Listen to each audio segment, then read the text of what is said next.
I should have known something was wrong when they offered me $300 for 4 hours of work. The email came through Care Connect, the babysitting app I'd been using since sophomore year. Premium family in Rosewood Heights, it said. Halloween night. 1 child, age 7. Easy money for a college student drowning in textbook debt. I accepted before I could talk myself out of it. The house stood at the end of Maple Grove Lane, a Victorian monument that seemed to lean slightly forward, as if eavesdropping on the street below. Every window blazed with warm light, and carved pumpkins lined the walkway, their triangular eyes tracking my approach. I rang the doorbell at exactly 6 p.m. Mrs. Witherspoon answered, or at least that's the name from the app. She was elegant in a way that made me conscious of my thrift store cardigan. Her husband appeared behind her, silent, his hand resting on her shoulder with mechanical precision. "You must be Sarah," she said, though I noticed she didn't smile. "Emma is in the living room. She's shy. Don't expect much conversation." "That's fine," I replied, trying to sound professional. "I'm good with quiet kids." Mr. Witherspoon handed me a crisp sheet of paper. "Emergency numbers, bedtime routine. She's already eaten, so don't worry about dinner. We'll be back by 10. They left before I could ask any questions, the door clicking shut with a finality that made my stomach clench. I found Emma in the living room, sitting cross-legged on the hardwood floor. She wore a white nightgown that seemed too thin for October, her dark hair hanging in a curtain around her face. She didn't look up when I entered. "Hey, Emma," I said, keeping my voice gentle. "I'm Sarah. Your babysitter for tonight." Nothing. Not even a flicker of acknowledgement. I settled onto the couch, pulling out my phone to text my roommate about the weird gig. No signal. I checked the Wi-Fi, password protected, and the paper Mr. Witherspoon had given me listed no network information. Great. An hour passed. Emma didn't move, didn't blink as far as I could tell. Just stared at the dark television screen, like it was showing her something I couldn't see. "Do you want to play a game?" I tried. "Or maybe watch something?" Her head turned toward me then, a slow rotation that seemed to take forever. Her eyes fixed on mine, and I felt my breath catch. They were completely black. No, not black. Just reflecting the dim light in a way that made them look empty. "Okay," I whispered, more to myself than to her. "Quiet time it is." That's when I heard it. A soft thump from above. Then another, rhythmic, deliberate. Footsteps. I stood up, my heart accelerating. "Emma, is someone else home?" She tilted her head, but said nothing. The footsteps continued, pacing back and forth across the ceiling. I glanced at the paper. No mention of anyone else in the house. The Witherspoons had been clear. Just Emma. I climbed the stairs, each creak of the wood amplifying my pulse. The second-floor hallway stretched impossibly long, doors standing open like waiting mouths. The attic access was a pull-down ladder, currently retracted. The footsteps had stopped. I returned downstairs to find Emma exactly where I'd left her. But now she was humming, a tuneless, arrhythmic sound that raised the hair on my arms. "Emma? Are you okay?" The baby monitor on the side table crackled to life. At first, just static. Then underneath, whispering. Multiple voices overlapping. Too quiet to make out words, but insistent, urgent. I grabbed the monitor. "Hello." The whispering stopped. In the silence that followed, I heard Emma's voice for the first time, small and hollow. "They're talking about you." My phone buzzed. Signal had returned. I fumbled to dial the Witherspoons' number from the paper. Disconnected. I tried again. The same recorded message. I opened the Care Connect app. The job listing was gone. My messages with Mrs. Witherspoon had vanished. According to my history, I'd never accepted any job tonight. What the hell? I called the Care Connect emergency line. A woman answered on the first ring, her voice professionally detached. Care Connect support. How can I help you? I'm on a job at 47 Maple Grove Lane, and I can't reach the parents. I'm sorry, but we show no active jobs at that address. In fact, that address hasn't been in our system for 3 years. That's impossible. I'm literally standing in the house right now. Ma'am, 47 Maple Grove Lane was removed from all rental platforms after... She paused. I think you should leave that property immediately. The line went dead. Emma was standing now, inches from me. I hadn't heard her move. It's time for bed, she said, her voice a perfect imitation of Mrs. Witherspoon's cadence. I backed toward the door, my hands shaking as I reached for the knob. Locked. I pulled harder, panic rising in my throat like bile. Blue and red lights suddenly flooded through the windows. Car doors slammed, heavy footsteps on the porch. Police! Open up! I managed to unlock the door, relief washing over me. 2 officers stood there, hands on their belts, expressions hard. Thank God, I gasped. Something's wrong with this house, the family. Ma'am, step outside, please. The little girl, Emma, she's... The female officer's flashlight swept the living room behind me. There's no one else here. What? No, she's right. I turned. The living room was empty. Not just empty of Emma, but empty. No furniture, no decorations. Dust covered every surface, thick and undisturbed. This house has been abandoned since 2022, the male officer said. Neighbors reported someone moving around inside. You're trespassing. No, I'm babysitting. The Witherspoons hired me. There was a little girl, Emma. She was just... They exchanged glances, the kind that said they dealt with this before. At the station, they sat me in a small room with a metal table and showed me footage from their body cameras. I watched myself unlock the door, step into an empty house. In the video, I walked through vacant rooms, speaking to no one. At one point, I'm seen rocking my arms like I'm holding a child, but there's nothing there. I don't understand, I whispered, my voice breaking. The door opened. A woman in a gray pantsuit entered, carrying a thick file.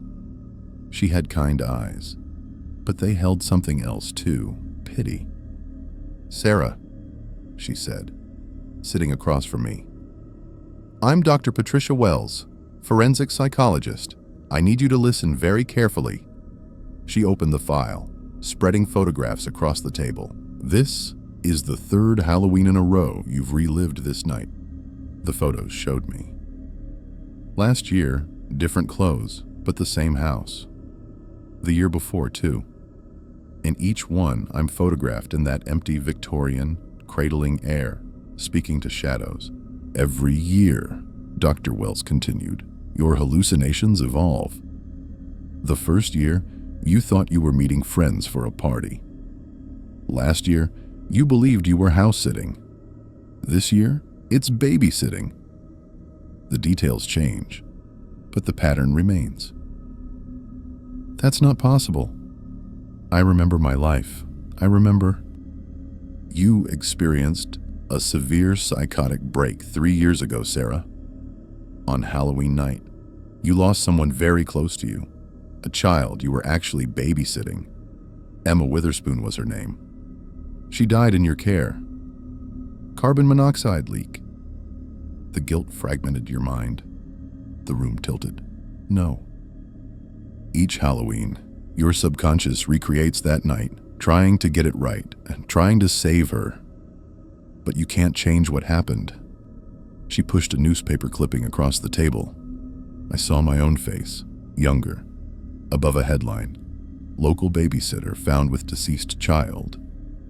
The family you think you're working for? Dr. Wells said gently. They moved away 3 years ago. The house has been sealed since. But every October 31st, you find your way back. You break in. You relive it. And every year, your mind adds new layers to protect you from the truth. My hands were shaking so violently, I had to press them flat against the cold metal table. But I felt her. I heard her. She was real. The mind is extraordinarily powerful when it's trying to survive trauma. Dr. Wells closed the file. The question is, are you ready to remember what really happened that night? I looked down at my hands. In the fluorescent light, I could see it now. The faint scar across my palm, where I'd cut myself breaking the window, trying to get back into that house 3 years ago, trying to reach Emma before it was too late. Only I had been the one to fall asleep. I had been the one who didn't notice the failing furnace. The whispering from the baby monitor suddenly made sense. It wasn't ghosts. It was my own fractured psyche, trying desperately to tell me what I'd refused to hear for 3 years. Emma Witherspoon was never going to speak to me again, and every Halloween, I would return to that empty house, trapped in a loop of my own making, forever trying to babysit a child who no longer existed, except in the haunted corridors of my guilt. Dr. Wells's voice seemed to come from very far away. The good news is, now that you are aware, we can start treatment. Real treatment. The bad news is that awareness doesn't erase what you've done. It just means you will finally have to live with it. I closed my eyes and saw Emma's face. The real Emma, not the hollow-eyed specter my mind had created. Smiling, alive, before I let her die. The fluorescent lights hummed above me, and somewhere in the distance I heard the sound of children laughing as they trick-or-treated through a world that had moved on without me. But I would always be in that house, in that moment, forever reaching for a child I could never save.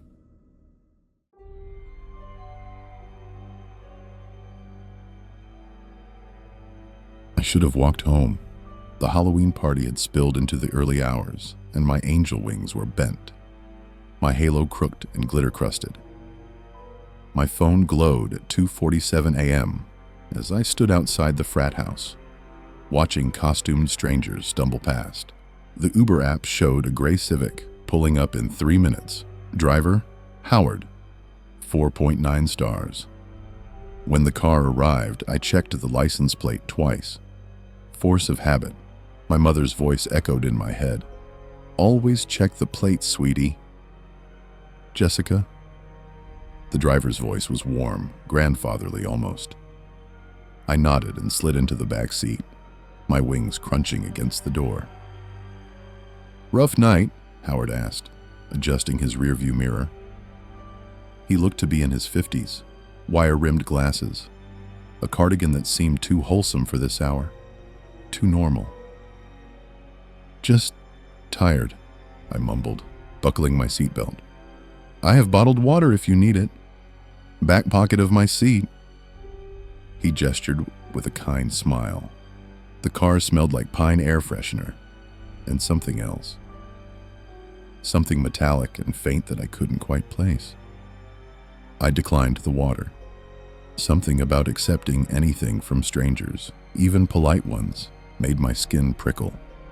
He merged onto the main road, and I leaned my head against the window, watching streetlights blur past. Beautiful night for Halloween, Howard said. Did you have fun? Yeah, it was good. I kept my answers short, scrolling through my phone, not really seeing the screen. I love this holiday. People become whoever they want to be. No judgment. His eyes flicked to the rearview mirror, meeting mine for just a second too long.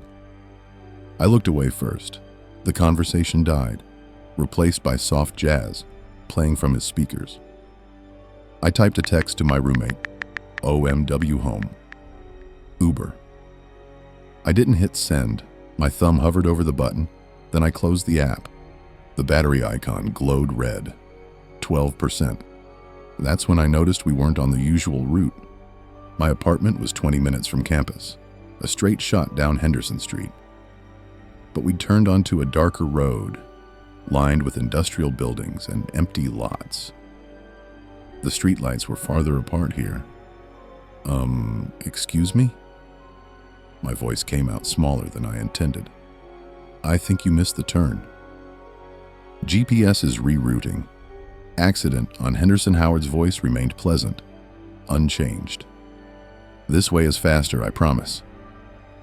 I opened my Uber app. The route on screen showed us still on Henderson, but through the window, I could see the rusted sign for Warehouse District. My heart started hammering. The app says we should be on Henderson, I said, trying to keep my voice steady. These apps glitch all the time. Trust me, I've been driving for 6 years. I know every shortcut in this city. I looked down at my phone again, pretending to scroll, but really I was pulling up my recent calls. My finger moved toward my roommate's number. That's when I saw it, wedged between the seat and the door, barely visible in the darkness, a pink hair tie, not mine, and next to it, catching a sliver of streetlight, a small silver earring in the shape of a crescent moon.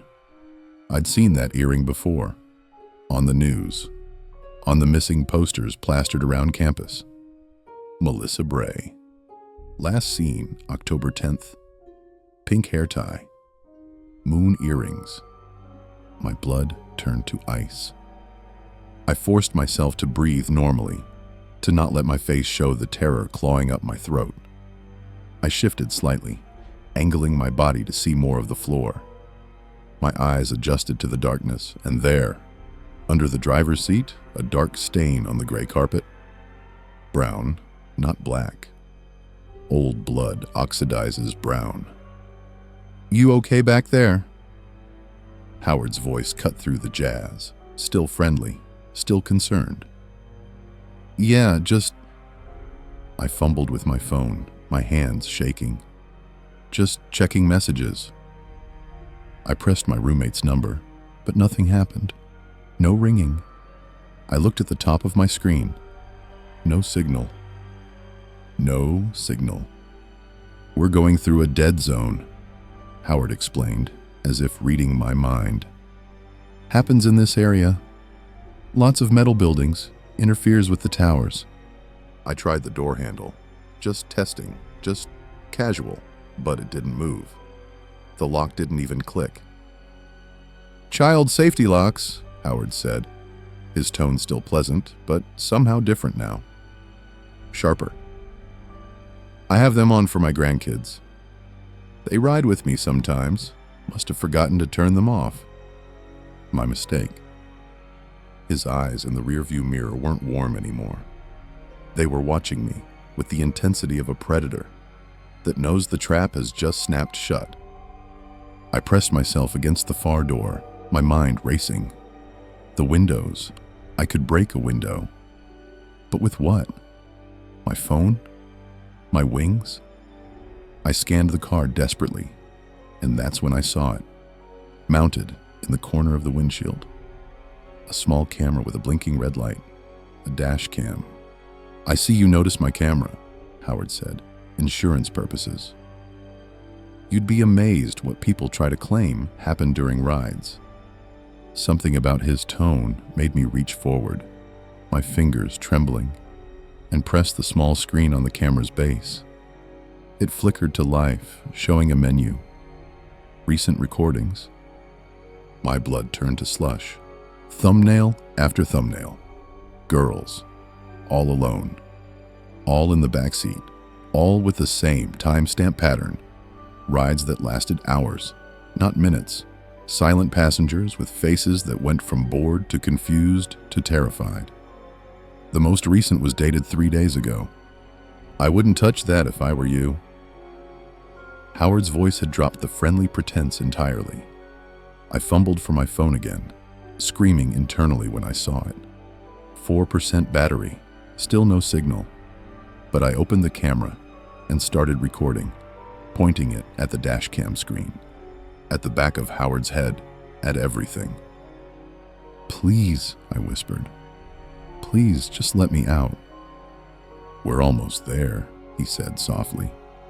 The car slowed, turning onto a dirt road I hadn't even seen. Trees pressed close on both sides, branches scraping the roof like skeletal fingers. I made my decision in a split second. When the car slowed for a turn, I grabbed my phone, stuffed it in my bra, and threw my entire body weight against the window. The first hit did nothing. The second made a crack spider across the glass. The third, combined with my pointed heel, shattered it. I didn't think, I just moved. Glass tore at my costume, my skin, but I forced myself through, hitting the ground hard. I felt something crack in my wrist, but adrenaline drowned the pain. I ran. Behind me, I heard the car door open. Footsteps. Howard calling my name. I ran through the trees, branches whipping my face, my wings long gone. I ran until I saw lights, a gas station. I burst through the doors, screaming, blood streaming from a dozen cuts. The police came. I told them everything. They found the Uber account, deactivated. They found the gray Civic, abandoned in a lot 3 towns over, wiped clean. They found the dash cam, smashed to pieces, memory card gone. They never found Howard. 3 months later, I was still jumping at shadows, still checking every car, every face. My roommate suggested therapy. My parents wanted me to move home. I was starting to feel almost human again when I got the notification. Someone had tagged me in a TikTok video. My hands shook as I opened it. The account name was at Episode Archive. Profile picture, a simple black screen. The video showed a compilation of dashcam footage, grainy and dark, set to unsettling music. Girls in back seats, silent, afraid. And then, there I was. My face illuminated by my phone screen. My eyes widening as I saw the hair tie. The moment I discovered the stain. My terror as I realized the locks wouldn't open. The caption appeared in bold white text. Episode 7. She fought hard. 3 million views. I scrolled to the comments, my heart a drum in my chest. People thought it was fake. Such good acting. Is this an ARG? Where's the next episode? I reported the video, the account. I called the police again. They investigated, but the account was untraceable. VPN Bitcoin. Ghost. The account is still active, still posting. New episodes every few weeks. Last night, episode 12 went up. I recognized the girl. She sat 2 rows behind me, in my sociology class. Long red hair, always wore a vintage band t-shirt. I saw her this morning, or I thought I did. Now I'm not sure of anything anymore. I'm not sure if I really escaped or if this, all of this, is just what happens between episodes. If the locked doors aren't just in his car, but everywhere. Invisible, waiting to seal shut when I least expect it. My phone just buzzed with a new notification. A follower request from @EpisodeArchive. I haven't accepted it, but I haven't declined it either, because I'm terrified of what happens if I do.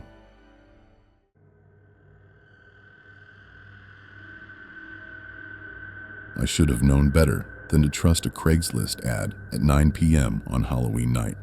The party invitation had come 3 hours earlier. An old college friend I couldn't disappoint. Everyone would be in costume. I had nothing.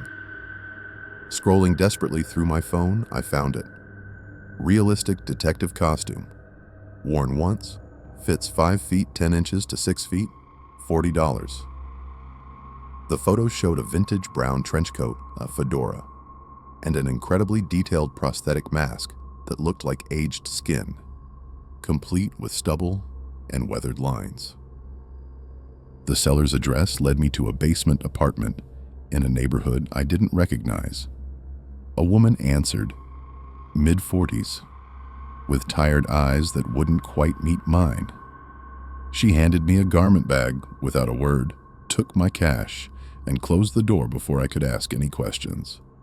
The whole transaction felt wrong, but I was out of time. The costume fit like it had been tailored for my body. The mask adhered to my skin with some kind of medical-grade adhesive, seamless and disturbingly realistic. I looked in the mirror and saw a stranger. Someone harder, older, lived in. At the party, I was a hit. People complimented the craftsmanship, asked where I'd gotten it. I felt invincible behind that face.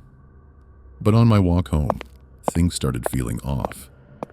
A man smoking outside a convenience store raised his hand in a slow wave, his smile too wide. A woman across the street stopped mid-stride, staring at me with an expression I couldn't read.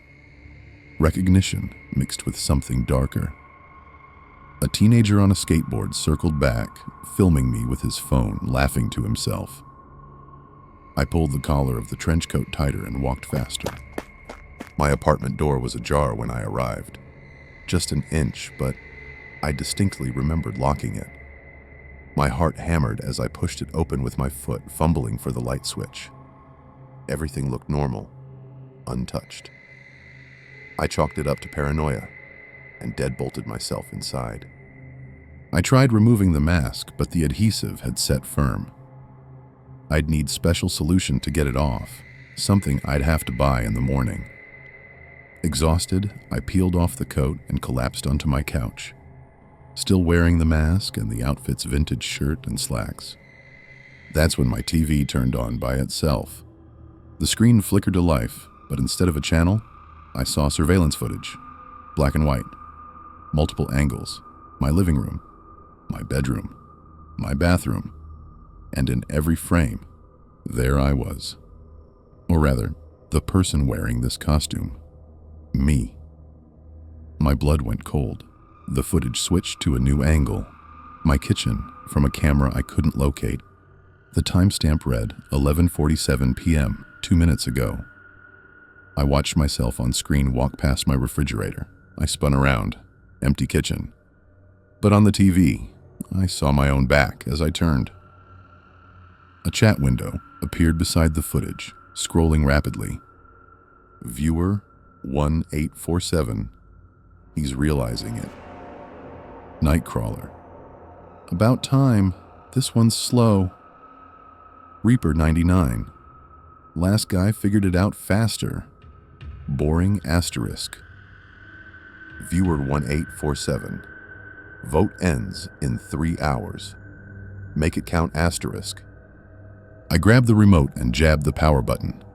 The TV shut off, but my reflection in the black screen showed something behind me. I whipped around. Nothing. My hands shook as I tore at the mask, fingernails scraping at the edges, but it wouldn't budge. The adhesive had bonded to my skin like a second layer. I ran to my bathroom and grabbed scissors, cutting away at the collar of the shirt, the material of the slacks. That's when I felt it. A hard, rectangular object sewn into the lining of the trench coat. I ripped the seam open and pulled out a small device. A camera. Wireless, active. A tiny red light blinked steadily. My stomach dropped. I searched the rest of the costume frantically, finding 2 more cameras embedded in the buttons of the shirt. Then I felt the weight in the mask itself. Using a knife, I carefully split the prosthetic material along the hairline and found it. A micro camera nestled above the right eye, its lens positioned to capture everything I saw. I was wearing a surveillance system. My laptop sat on my desk, asleep. I opened it and saw dozens of unfamiliar browser tabs already loaded. One showed a dark web streaming site. The heading read, Episode 23, Live Now. Below it, my face filled the screen. Current footage. The view from the mask's camera. I was looking at myself, looking at myself in an infinite loop of horror. The viewer count read 2,847 and climbing. I scrolled down, my vision blurring. There were archives. 22 previous episodes. Each thumbnail showed a different person wearing this costume. Different faces beneath the mask, but the same detective outfit. I clicked on episode 22, uploaded 5 weeks ago. A man, younger than me, realizing too late what he'd bought. The footage showed him trying to remove the mask, calling the police, barricading himself in his apartment. The comments section beneath the video made my skin crawl. Reaper 99, knife ending, classic asterisk. Viewer 1847, voted bathtub drowning, but this worked. Nightcrawler, 3 hours from discovery to finale, new record asterisk. The video's final moments showed the man's bathroom door splintering open. Figures in black tactical gear swarming in. The camera, his camera, the one I was now wearing, captured everything in horrific detail until the feed went dark. A new message appeared on my screen. Voting closes at 3 a.m. Current winner. Home invasion. Blunt force. I ran to my door. Still locked from the inside, I checked every window. Secured. But on my laptop, the chat was moving fast. Viewer 1847. He thinks he's safe. Nightcrawler. They always do. Reaper 99. Check camera 7. I scrolled through the site's interface and found it. An angle I hadn't seen before. It showed my apartment building's basement. 3 figures stood in the maintenance room, dressed in black, adjusting their gloves. One held a crowbar, another checked a hunting knife's edge. The timestamp read live. I grabbed my phone to call 911. No signal. I ran to my landline. Dead. My internet, still connected, but only to their site. They controlled everything. The laptop chimed with a new notification. Voting locked. Finale begins. 3 a.m. Current time, 2:47 a.m. 13 minutes. I tried to think rationally. I could run. But the mask wouldn't come off. They'd track me anywhere. I could destroy the cameras, but then what? They knew where I lived. They'd already cut my communications. This was planned, rehearsed, perfected over 22 episodes. I was never buying a costume. I was buying my own execution. The chat erupted with excitement. Viewer 1847. He's figured it out. Beautiful asterisk. Nightcrawler. The acceptance stage, always the best asterisk. Reaper 99, 11 minutes, get comfortable, buddy. Shadow fan, paid extra for extended cut. Don't disappoint. I looked at the camera, embedded in my mask, staring directly into the lens. Thousands of people were watching me, waiting. They'd voted on how I would die, and in minutes, someone would come to deliver their entertainment. The woman who sold me the costume, had she known, or was she another victim, coerced into recruiting the next episode? The mask felt like it was tightening, suffocating me. My TV turned on again, showing the basement feed. The 3 figures were moving toward the stairs, toward my floor. 2 minutes had somehow vanished. The clock read 2:58 a.m. I heard footsteps in the hallway outside my apartment. Slow, methodical, not bothering to hide. The chat was a frenzy now. Viewer 1847. Here we go. Nightcrawler. This is why I subscribe. Reaper 99. Episode 23, about to be legendary. The footsteps stopped outside my door. I heard metal scraping against metal, a lockpick working the deadbolt. My hands trembled as I backed toward my bedroom, knowing there was no escape, knowing every moment was being captured, cataloged, and celebrated. The deadbolt clicked open. The door swung wide. and the camera I couldn't remove kept recording.